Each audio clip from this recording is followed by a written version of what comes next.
ladies, welcome back to Small Business Success Talk. We have another episode. Yay! Yay. Thanks for having us, Christy. So I love these Marketing Mavens episodes because we get into a lot of really fun, deep stuff.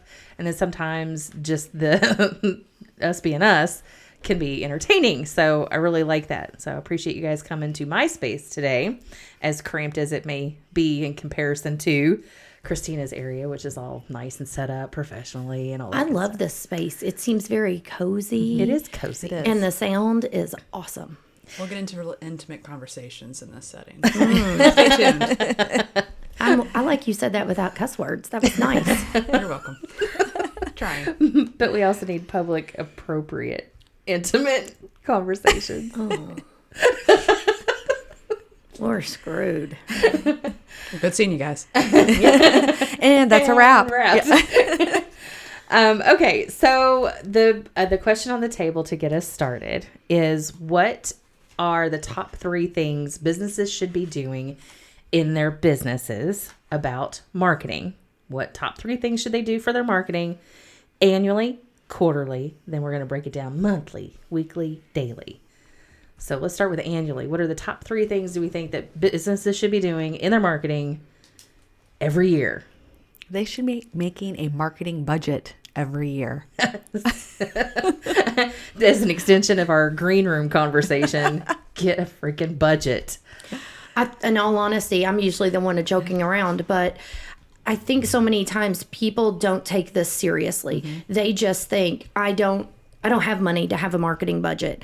And that's not a realistic answer in today's terms. It honestly isn't. No. Maybe today's terms is not the right wording, but you know where I'm going with that.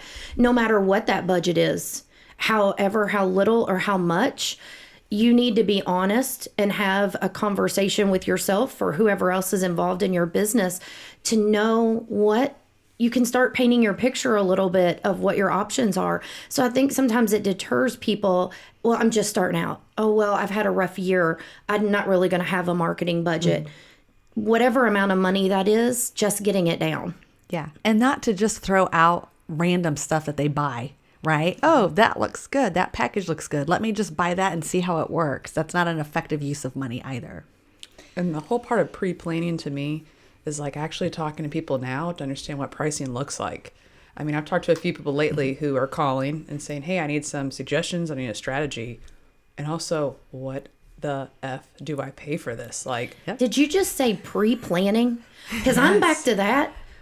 First of all, people don't plan, but you've just thrown out pre-planning. The I double need P, details. the double P threat. Yeah. So the double Come P on. threat entails you actually do pre-work to your work. So before you sit down and you go over that Excel sheet, writing down all the little numbers for all the little categories, even if it's just Facebook or if it's just an email marketing, whatever those few things are, but you're actually going to those places and seeing, okay, if I'm going to buy an app to help me schedule this out, how much does that app cost?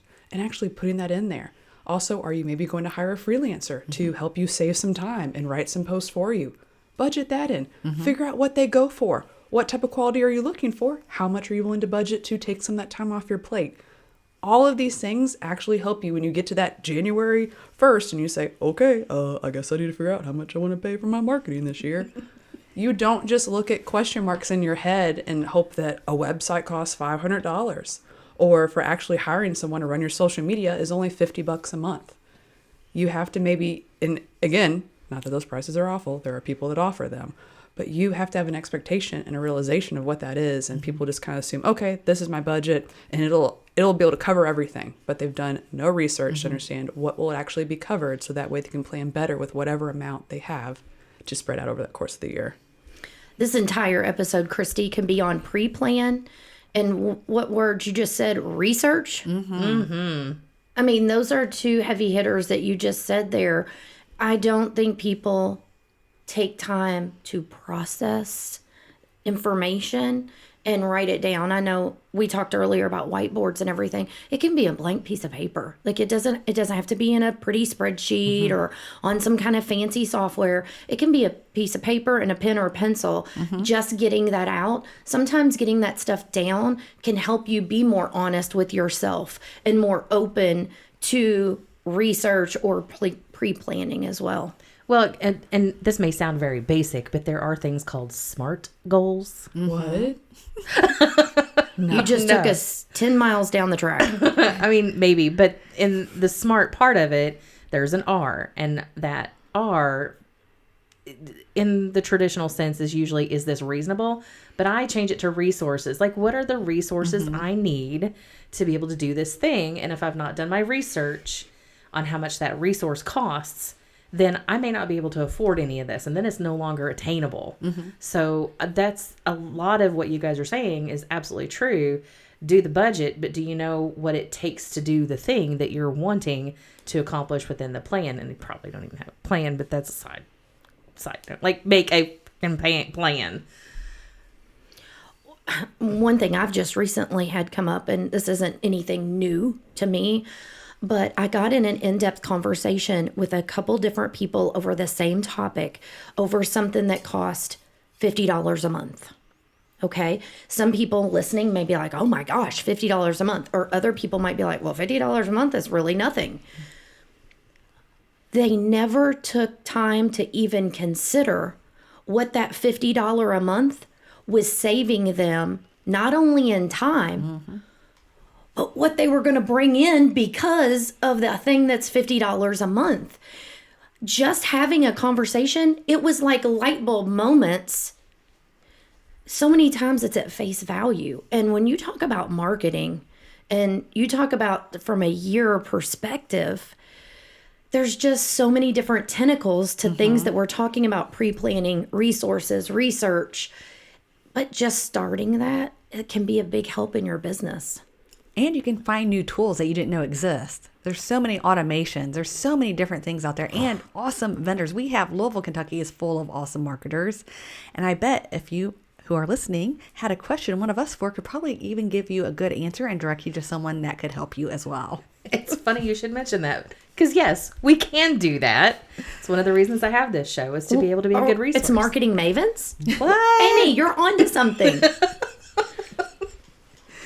Throwing it back, though, to what Amy just said, I think something that we're not kind of entailing is the fact that we need to do that research of what things, again, can we take off our plate. And if we're talking to small business mindset, I mean, we don't have to be small. Like, we can utilize all these resources. So whether that is, asking a marketing maven what you need to be doing, help me strategize somewhat, or just looking at to see what are you spending all of your time on? What could you hire out to take some of that off your plate? So that could be marketing activities you could easily get someone else to do, relating back to business, your bookkeeping, your taxes. There's things like this you're already offsetting to someone else because they're specializing in it, and it is saving you so much time, so much headache, so much potential problems that you're able to go out and do what you're doing best. Sell whatever your services or products are, to helping your clients throughout your process. All those things kind of add up with it. So you should probably do this more often, but even just throwing it this whole annual type of thing, do research as to what you need to offload even more of. So when then you're setting your budget, if you have excess money, or if you're saying, okay, I tried that didn't work, what would help me build and utilize this money 10 times better? Research. What things do you need to be offloading? Because I think that's one of the biggest pitfalls we all fall in, and I'm sure we all have done this as well in this room, is we're not delegating. We're keeping everything in time. What? Yeah, I know. I've never been accused What of is that. up with her and Crazy. her words today? Control Crazy. I know. She's like on fire over here. Well, I know none of you all do this. Automate, delegate. I mean, what, Amy? What? Brittany? What? Just baby suggestions. You can throw them out the window with baby the bathwater if you like. But if you don't want to throw it all out, these are things that, it's setting you up for success in your business, and not just your marketing, but like all the things you're adding together. Yes. Automating all of these things, because literally we just talked about, there are tools out there that have already been in existence. We're just finding out about them. Like even this whole whiteboard thing. Whiteboard's been around for years and decades. But even this new concept they have, this is expediting what you're doing in presentations 10 times better. So what resources could you pull in your own marketing, in your own sales? Do you need to even have digital? Like, should this be on an iPad versus some paper? Like all those little things you're doing to actually kind of involve your sales process. I think you should do them more often. But if anything, it's a huge dive deep down into your business, research. What are you doing? What could be better? All these little things that you can kind of benefit from strategizing. And actually that triple P threat of pre-planning what you want to do moving forward. Well, I'm going to throw something out here, and I don't think there's enough conversations about it. Coaching. So many times people hear that word and they're like, I don't need a business coach. I don't need a marketing coach. I don't need it. That whole concept of any kind of coach, if you have not worked with one, you probably have no idea what all that can entail. And a lot of stuff you've just thrown out, because I'm in the area of more systems and processes. When I have conversations with people in their business and start asking them, they think they do 3 things. No, they do 15, but they don't think about it until someone is basically pulling that information out of them. And Christy, I know you've said this many times before about being a strategic guide. I wish more people would invest in themselves and their business to have, even if it's just one conversation. Now, I'm going to sit here and tell you it should either probably be quarterly or every 6 months, maybe monthly, depending on what your own circumstances are. Because that professional who specializes in whatever in your business or marketing, I'm not sitting here saying they have all the answers.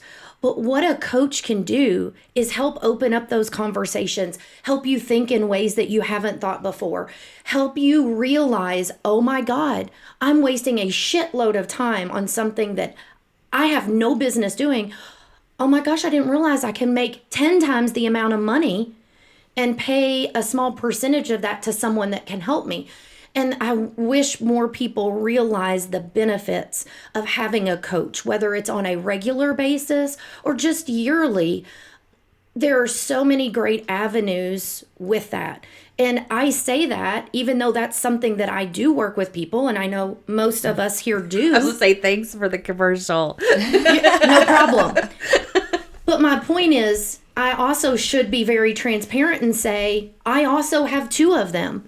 And I also have a network of them. I'm in a room with them right now of people that I'm with on a frequent basis. So coaches out there probably have other coaches and things they work with. If you don't understand some of this terminology or some of this pre-planning process or where you should start with your research, it is well worth any kind of investment. And just having an initial conversation with someone to help you in that space, because it can open up so many other doors for your business. And I think a lot of times people are scared of some of these terminology, or they might not admit they're scared, but they don't want to seem dumb or be the person asking questions. That's the key right there, is that people don't want to come across as not business credible. Yes. Even in their own business. Because even whenever I go to my coach, I am a coach. And there is that perception of, as the business coach, the expert on the stage kind of thing, I'm supposed to know things. Well, there's sometimes it is as simple as, did you unplug it and plug it back in? And I didn't see it, but my coach did. When you're in your own shit, it is hard to see clearly. It is. Even as the professional, an expert, a coach, a guru, whatever tag they want to throw on any of us. And I will say, too, that I have gotten feedback from people. I am more credible because I continue to develop myself with help from others. Like, I can't do that by myself. You cannot grow in a vacuum. So you've got to go get that help to be able to grow. And all I do is pass it on as a coach. I'm like this conduit of things that I've learned. I teach it to others in what I do with the marketing aspect of things. But I'm here to hold space as a coach to help guide you along into something greater for yourself. And boy, that sounded good. I probably ought to write that down. Well, and two, you don't want to buy something that you don't know what it is. And I see that all the time in marketing and business services. They don't ask some of the right questions. Sometimes they're really compared, because marketing is not apples to apples necessarily. There's so many different tools in the toolbox. But having a coach or someone to guide you allows you to ask some better questions so you're making a good purchase. I actually funny you should say that. I had that situation with a new friend of mine, Amandine, and she is in Canada. And she was trying to prep for Canada's Fall Fashion Week. I guess Fall Fashion Week. And she had gotten in a group that I'm on Facebook. And she's like, I am having trouble figuring out this website guy. I don't know whether this is the right purchase or not. I don't know how to make this decision. somebody help me. And so I just made a couple of points in there and I said, DM me, we can get together. We had a Zoom call and I said, oh, okay, here are the things to go back and ask him. And this is what you can know. It's like, he's saying this because he's an architecture guy. Like, he's building the website. We can't speak that language. Right. They need translators. And so he's not designing the pretty stuff on the front. He's building your house. So you have to she's like, oh, I never even thought of it that way. I'm here to help do that piece of it. But we as marketers should be able to be also translators for a lot of this stuff, that if you don't know that language, how to make it all make sense. You are in your business. You're the expert of your business. We can help you feel smarter, at least by knowing what the moving parts are in your marketing efforts. It's a safe space. That's what I've heard people say to me is, I just feel comfortable, like you're not going to judge me based on questions that I ask, or if I ask, could you explain that in a little different way? And I say a lot of times people will say, oh my gosh, you have to meet Kristina. She just dumbs it down so much for me. And I'm like, thanks. But But it's a compliment. It is a compliment because and just like you mentioned with technology or website, and people don't always throw out that lingo because they're trying to get something over on you. That's just how sometimes web developers or programmers communicate in a very different language, but sometimes it's a red flag for people. So having someone to lean on as a guide or to get that right information. And I didn't mean to go off on a tangent about it. I just feel like when we're talking about yearly, quarterly, monthly things, sometimes it's just having someone in your corner to bounce things off of, talk things through, help you make better decisions in your business. And I'm sure one thing every business owner can say is that at least at one point in the day, every day, they feel overwhelmed. We're completely ready to pull out all of their hair. What is happening with her over here? I know. Like, she's pulling out the gym. Wait, what did she say when she first got here? Were you trying to pull out your hair on the way here? Yes. So basically, you, what every business owner feels in their day is probably me driving on a road and it takes me 5 minutes to get 1 mile. Well, all the words I say in that car are all the words business owners are saying, I'm sure, when it comes down to their marketing. So to relay, Kristina, what you've been talking about for me is if the first thing is to create a budget, then that second thing is to find those resources to create the strategy.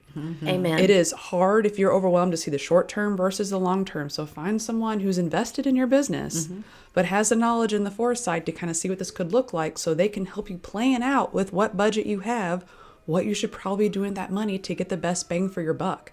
And again, I think everything we say with a caveat should be done more than just yearly.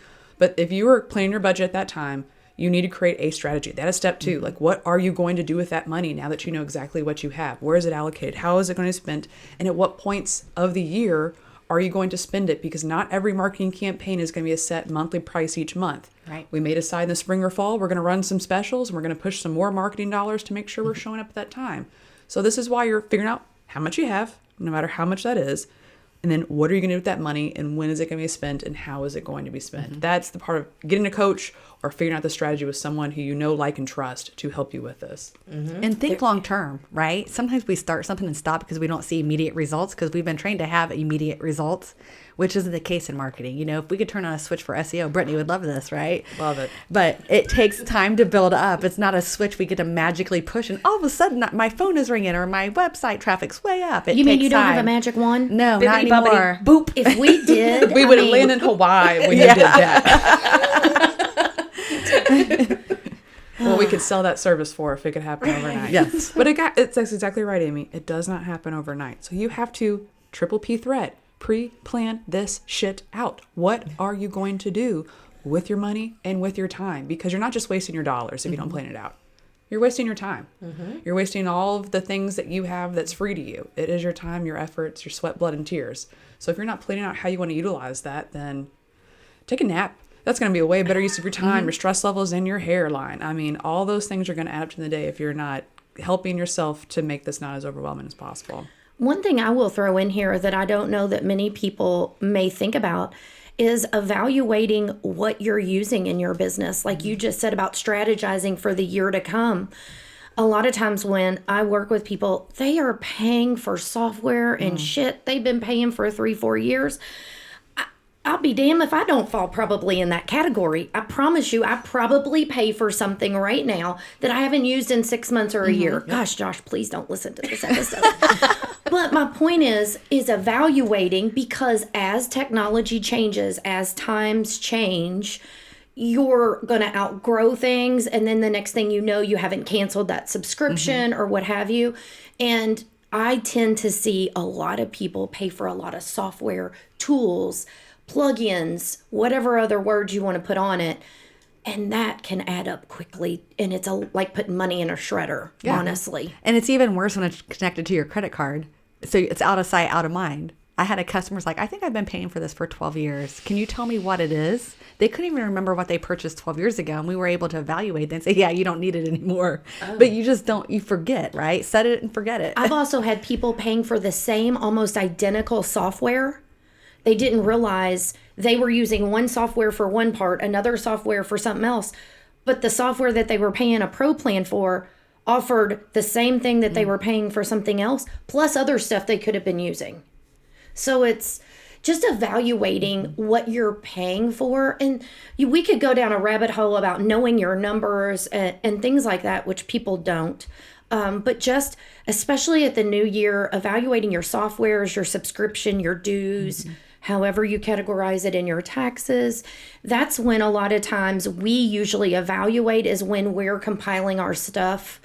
And then I'm like, oh shit, we've still been paying for that. Oops. But there's a lot of wasted money out there that could be going for ads or someone to take something off your plate or productivity or things like that. So not wasting money. I love software and technology, but people outgrow it quickly. And we're all guilty of it. Thank you. I are. don't feel alone now. Thank we you. are. We I are. mean, subscription-based services Yes. suck you in. Let's just be honest. Yes. I mean, Netflix started at what, $7.99? Now I just saw my bill come in at 21 something, and I'm like, so 3 people are using this now? Is that what I'm paying for technically? Yeah, pretty much. Because by the way, I went down to the single user one because my price kept going up, and the single user is cheaper. It just notifies me when somebody else is on my. We need to talk about this off screen. Yeah, I don't even know what you're talking. Like, I've just signed up for, and I just thought the price kept going up. Stay tuned for the next No, this episode of is- Marketing Mavens to find out how you can decrease your Netflix subscription along with other marketing subscriptions you shouldn't be using. But do you hear what we just said? Like, we specialize in a lot with marketing and business. Not cable television or TV subscriptions. So Clearly. you can still completely trust us with that no like and trust factor that Brittany mentioned. We're human just like you. Right. And Christy, if you choose to take this part out, that's also fine too. Oh no, you guys, everybody should know by now. I leave these episodes raw. Like, it's whatever But this you just get, you goes get. to show we're human. Like, things that we're mentioning because we're together, heck yeah. Does that have to do with business? Does it not? But it may make us think of something else too. So Well, that's $14 that could go back in a business owner's pocket and spent on a scheduler or anything else to be more beneficial for you. Amen. Absolutely. Okay, so we've given so many tips, we could wrap this episode up. I mean, I'm not saying we are. sure. We've been very anal about the annual type of things you should be doing. But now, let's move over to... As a quick recap, we have discussed budgeting, research, and get some help. Like a coach, I call myself a strategic guide. That sets me a little apart. But get some help, do the budget, do the research. Of course, I'm actually a little surprised we didn't do have a strategic plan. But I'm one of those that once you set a big plan, you need to revisit quarterly. So what are the things that we need to be doing quarterly to remind ourselves this is the stuff in our marketing that we need to be visiting? In my world, at least, marketing does not happen overnight. As we said, I do not carry diet pills, unfortunately, on me to make marketing happen overnight. But when we find that magic wand, Christy, it will be night and day. I was going to say diet pills work like that because it hasn't. Oh, true. Well, the diet pills of marketing, we all know are pretty much bullshit. So when it comes down to that, you won't see results overnight. So I love talking every 90 days, quarterly. You were reviewing all of the marketing that you should have been tracking from day one. So you're looking at all of your analytics to see how much did this bring into me? Did I get calls from this? Did people visit my website? Did they follow or subscribe to me? whatever the goals are, you actually, well, again, you remember you did this you did everything you needed to do to track this. But every quarter you're reviewing what you're doing. So even if it's you spent time doing something yourself, you need to go back and track how much time did I spend on this and how much business did it bring me? Was it anything I did beneficial for it? And again, some of the things you might be doing are building blocks.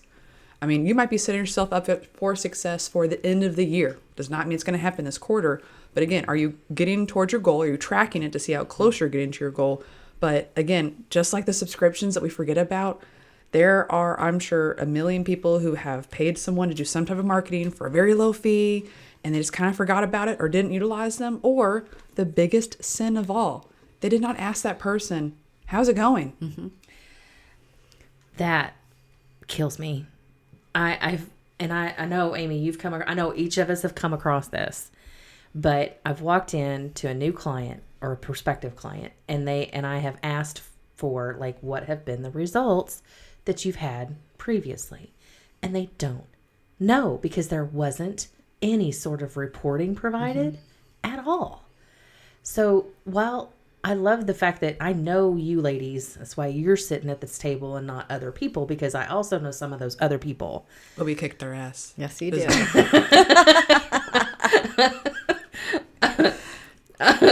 We digress on that. But I also know those agencies or those people who I don't want to work with because they don't do good business on behalf of the business owner. Like, the client needs to have certain things to be successful. I don't want to work with somebody who just wants to get paid big dollars to produce a task. I don't like the transactional marketing. I want to be a partner with my client to see their success through marketing efforts. And just not even having a report to say this is what's happening. Well, reporting, conversations, check-ins, and the opportunities and threats.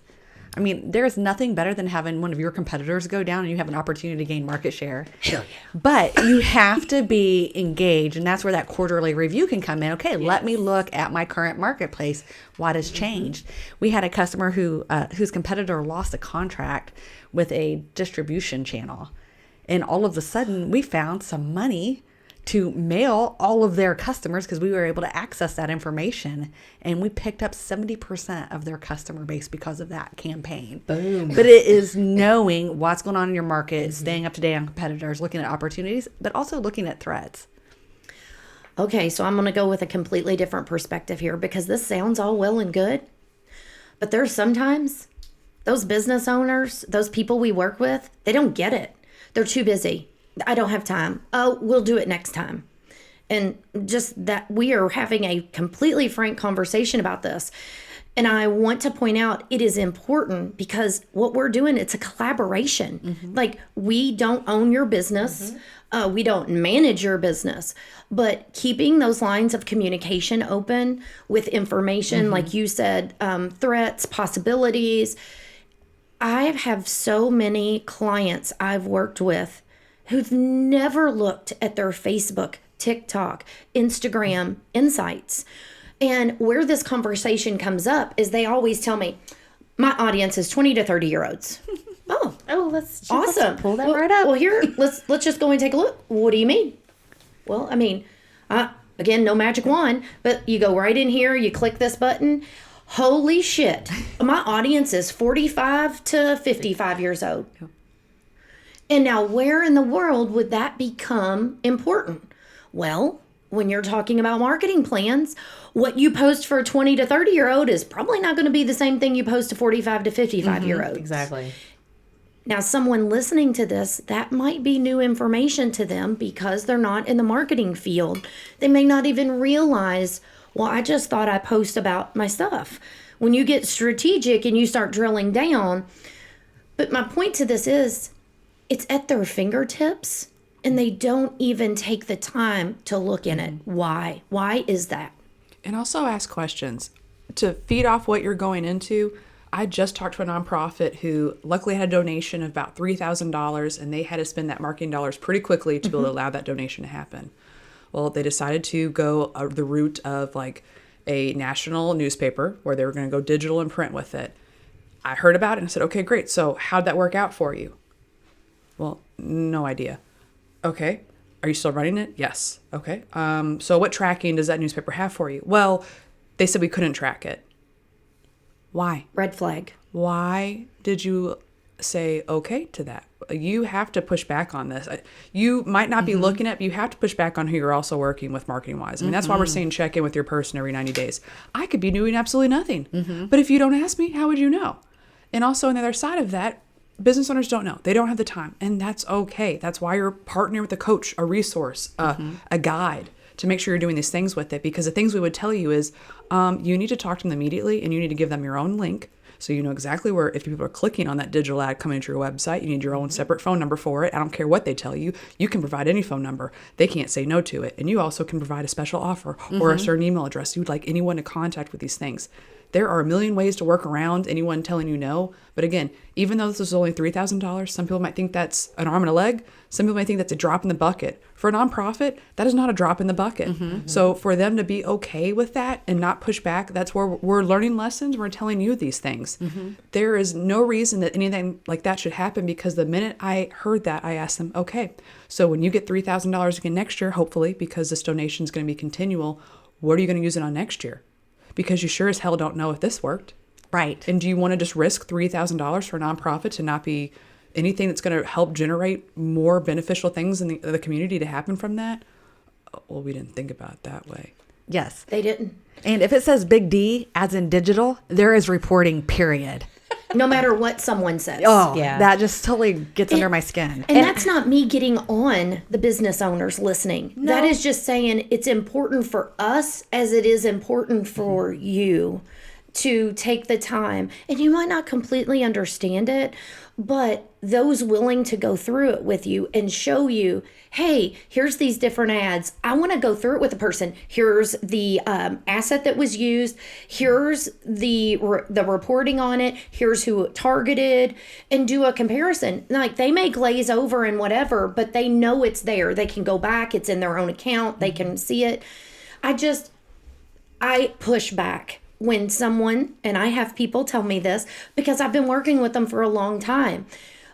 And I've had to say, these have to happen because it's so important, because I'm not running their business. Like, I understand and I appreciate that they trust, but going over that information together, it is super important about those analytics and that insight. Well, and they're not going to go look at it themselves because, first of all, they may not even know where to start. They don't know on their own that it's there. If they're barely a Facebook person anyway, they don't know that their page has that's a totally separate thing. They don't know. And then back to one of our original points, they feel bad for asking for help. Like, it's something that should be so simple. I don't know how to do. I'm not going to ask for help because I don't want to feel stupid. And you don't know how to evaluate if you don't know or ask the question. So you're in the biggest hole digging yourself. Exactly. When I work with my marketing clients, in the Triple P threat, we set out the client buyer path. What's the best buyer pathway? And that's part of the planning. Like, I need to know how they naturally come to you.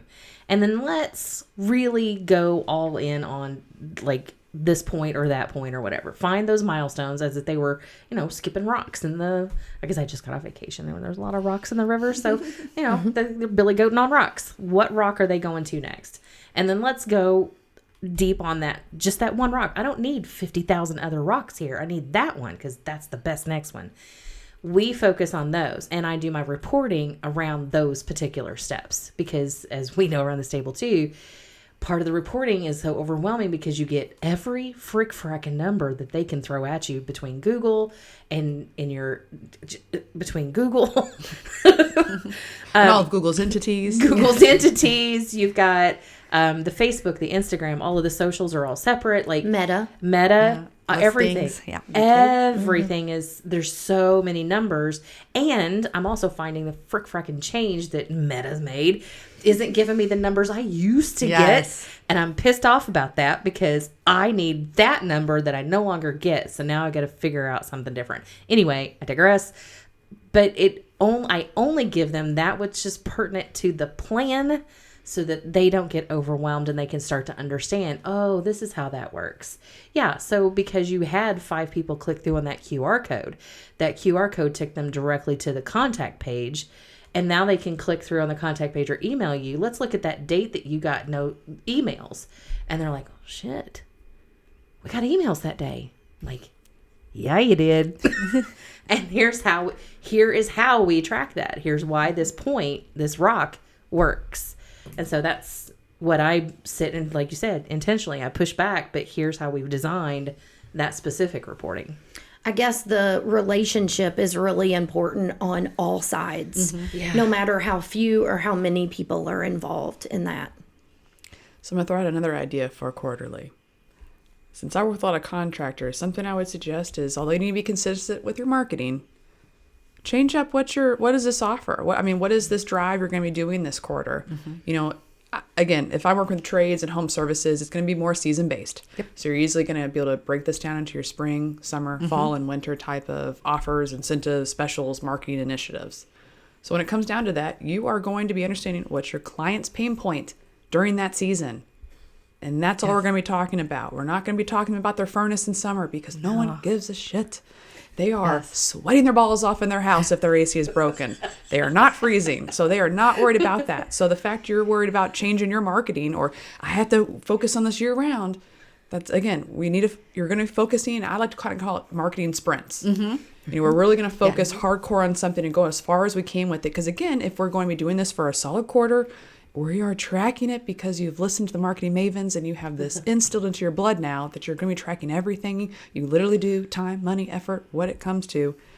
And now you actually at the end of this quarter can understand, should I be spending my time and money and effort doing this again? Because you did it full force, because you did it for a long enough time to kind of see enough trajectory of how this is going. Again, you can't start a TikTok in 1 week and think, I didn't become viral, so this is obviously not a great platform. Yeah. Peak season. I'm telling you, you should make money when it is your peak season, which means spending more dollars during your peak season. Now we're back to a strategy. Yeah, I know. Budgeting. The S word. And the tactics that we're going to do might be slightly different during peak season, but there's nothing worse when I hear a radio commercial or something. It's like, hey, tune up your furnace when it's July. Well, I'm not thinking about tuning my furnace yet, but come October when it's 32 degrees out, I might be more interested in tuning my thermostat and furnace. Yeah.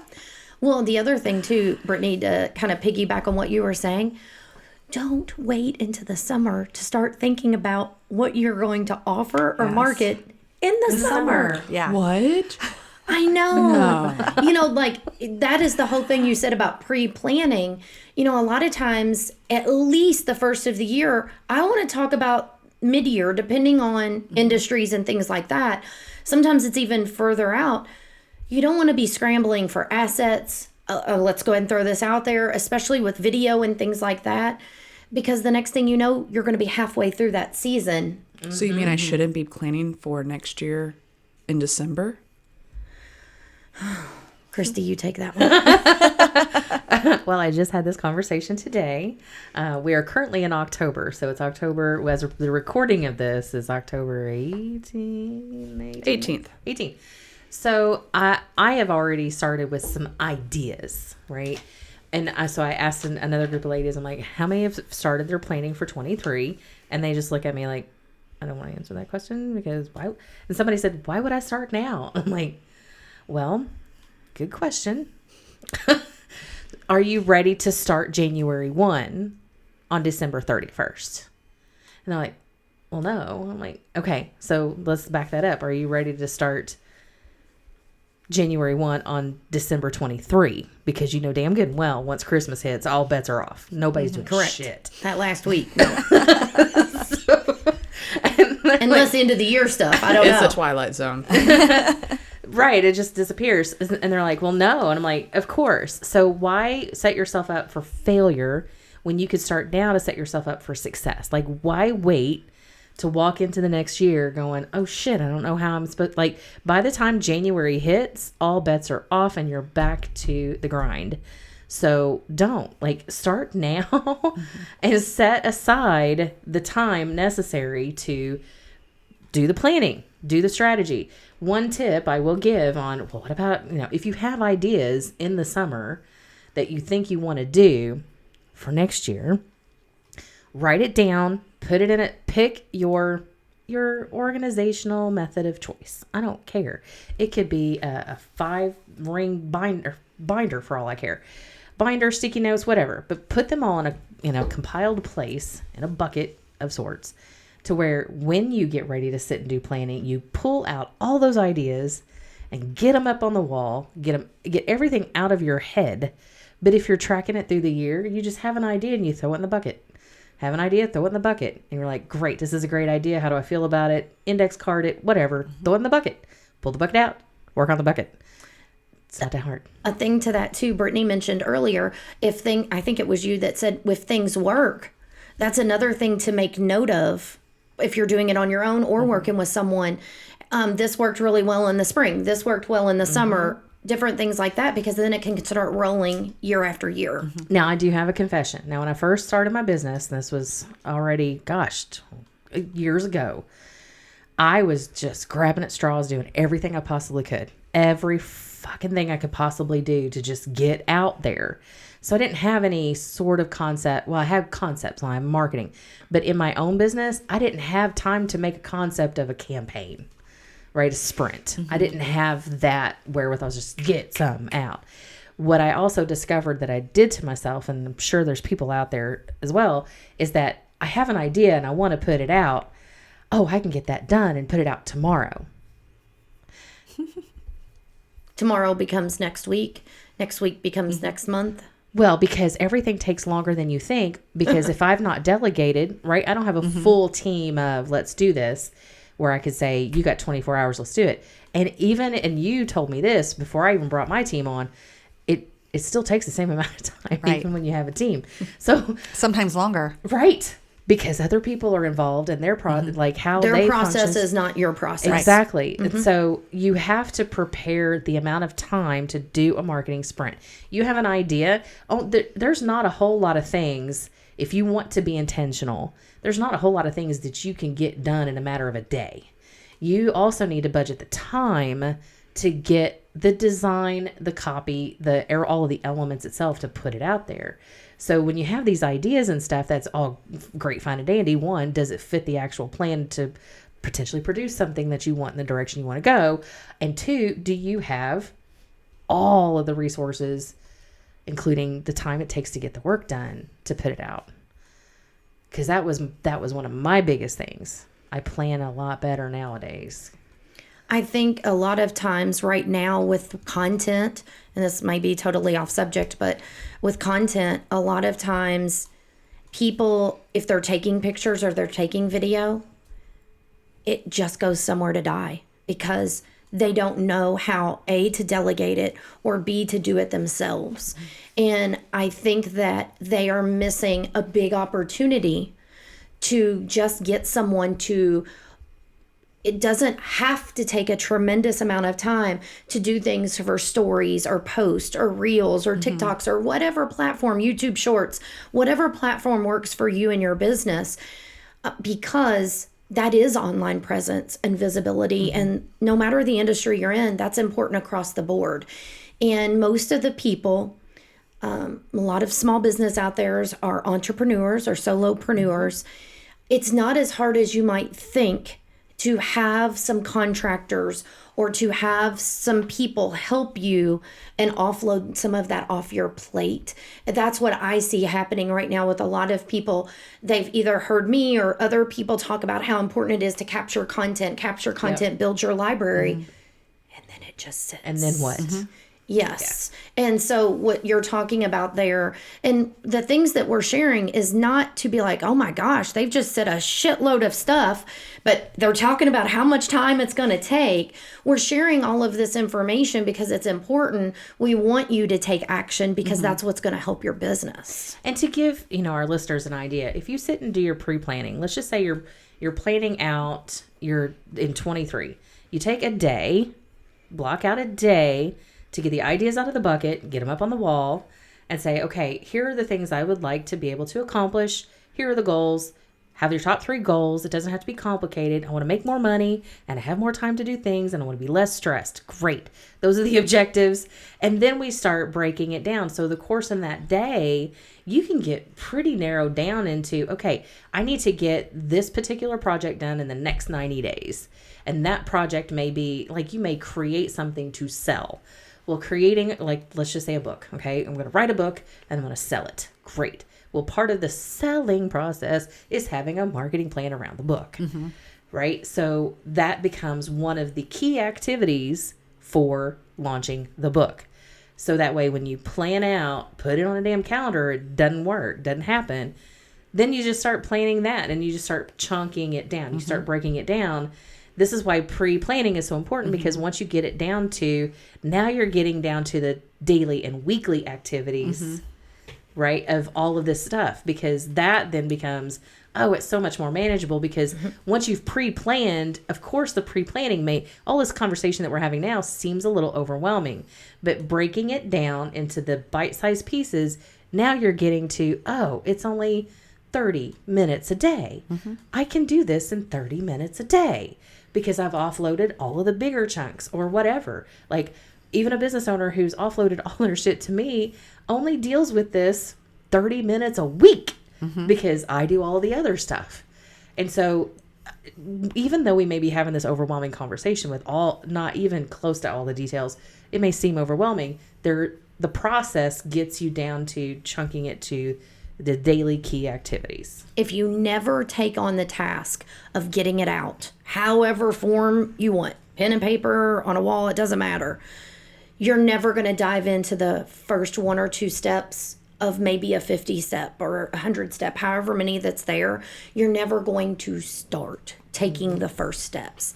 And all of it's doable, but you have to start.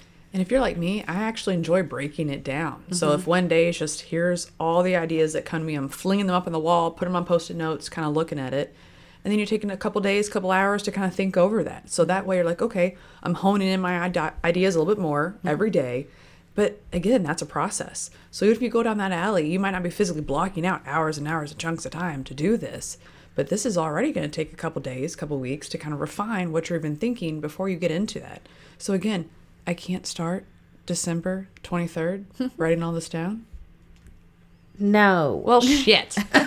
Marketing sucks. God. Do I really want to be in business? Yeah. I mean, you're just, oh, goodness. Well, the short answer is yes, because I don't want I don't want somebody to control my days.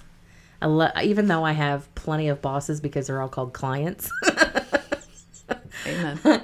I still have freedom. Like, I have the freedom and I set those boundaries. Like, I determine what that relationship looks like, not somebody else telling me that I can't do something a certain way. And I'm like, I don't know who you think you are right now. But so yeah, business ownership will never not be a thing for me at this point in my life. And hopefully you do what you love.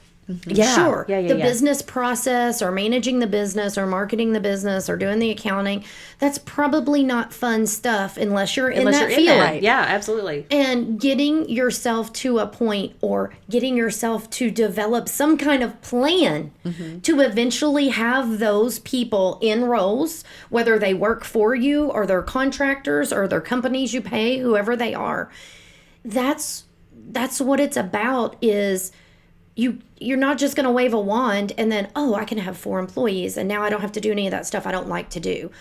But if you start developing some kind of plan, you can offload the things that maybe you don't enjoy the most, and or it would be in your best interest to have others do those because you stand to work in your zone of genius more and bring in more money. Right, exactly. That's the thing, is it's not just about planning for marketing.